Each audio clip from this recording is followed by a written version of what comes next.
at a point in my life where I have a lot of friends. We're all married, and now they're all having children, every single one of them. It's like an epidemic all of a sudden. And now they're encouraging me to have a child. Why do you think it's an epidemic? I don't know. It seems like they were... Are you so kind of repelled by it? I'm not repelled. It's lovely. I mean, I think it's beautiful that they're deciding to expand their family. However, I don't feel that I'm ready. I mean, I don't have everything settled down yet. I don't feel that I could possibly afford to have a child, or I have a lot of excuses, pretty much.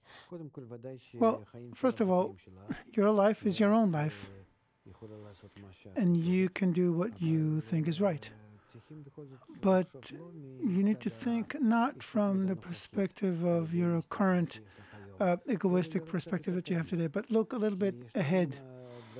Because there are things in the world that we can do today or not do, and then later either regret it or be happy about it in the future, about what we did or didn't do.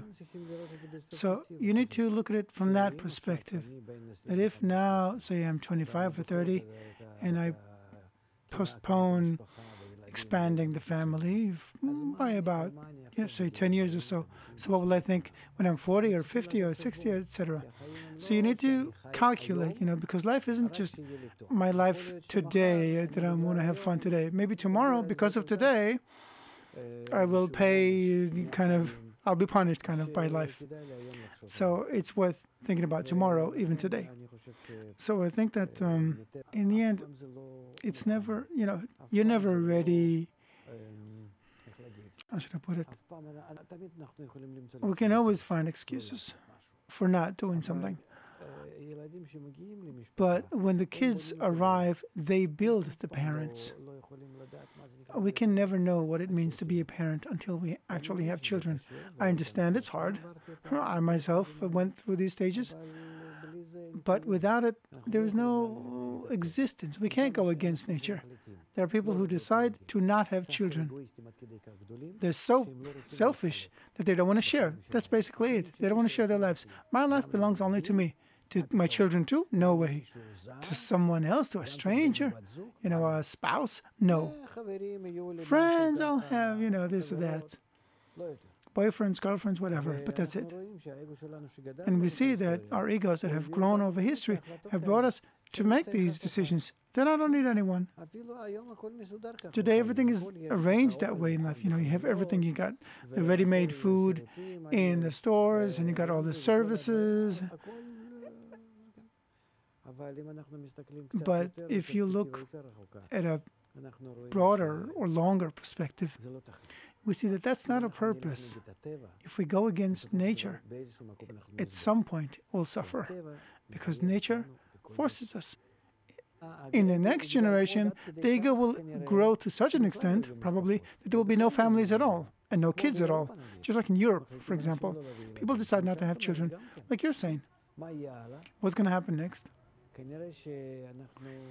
Well, then we'll probably have to go through terrible blows and terrible suffering. So we have to decide that at the end of the day, yes, we do have to have families. And then people, we want to have a solution except to rise above the ego. Because I don't want to get married. I don't want to have kids. I don't want to take any commitments, to make any commitments. I just want to be a big boy, but a child. And that's it.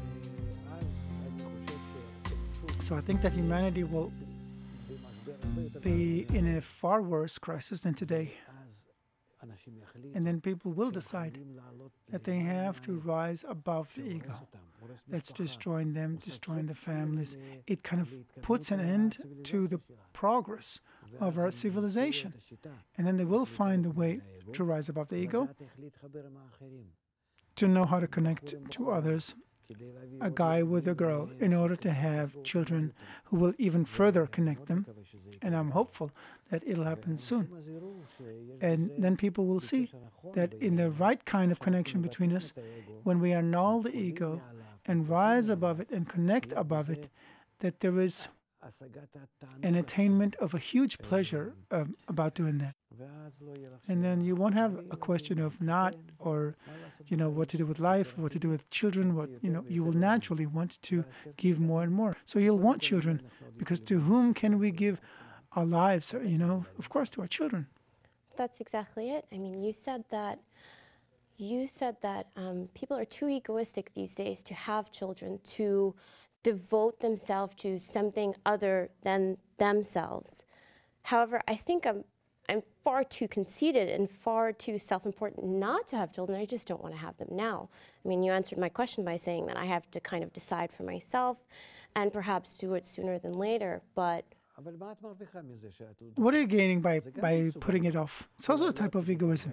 Maybe not that big. You think, no, in 5 years' time, or maybe 10 years older. But your kids don't need you to be rich. You can give them a shoebox to play in instead of a toy. Children don't know the difference. Children feel the warmth of the mother and father. That's how they grow.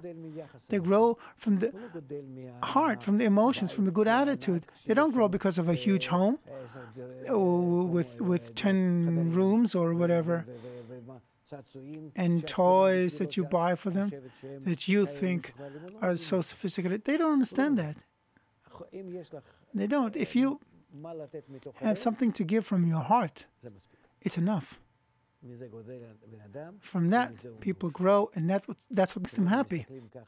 So if you look at this simple way, in this simple way at life, then the calculation is very easy. Everyone should have children, and to feel what it means and the joy that it brings. Well, we humans, we like to complicate things. We like to make it harder and come up with reasons. I mean, I can remember when I was a child, I have distinct memories of my parents saying, we don't have enough for this and we don't have enough for that. We can't do this and we can't do that. And I was very, very conscious of this, the fact that my parents couldn't afford to have me.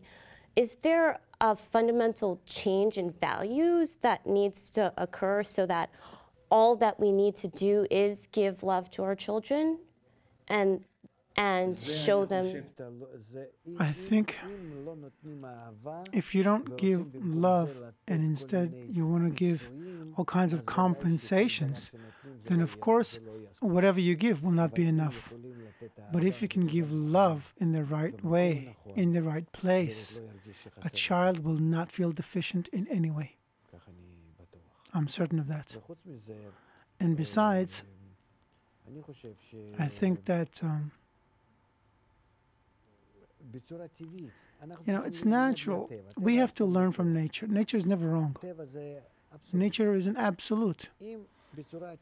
If in a natural way, when we connect, yes, when people connect, they get married, whenever children come in a natural way, that's when they should come, because nature is building it in the optimal way. Not me with, my intellect and my sophistications, because of this or that trend or whatever. It's best if it comes out natural. Nature is always stronger and smarter. And we can see, the more we advance, we ourselves only corrupt. So you want to let nature do its thing.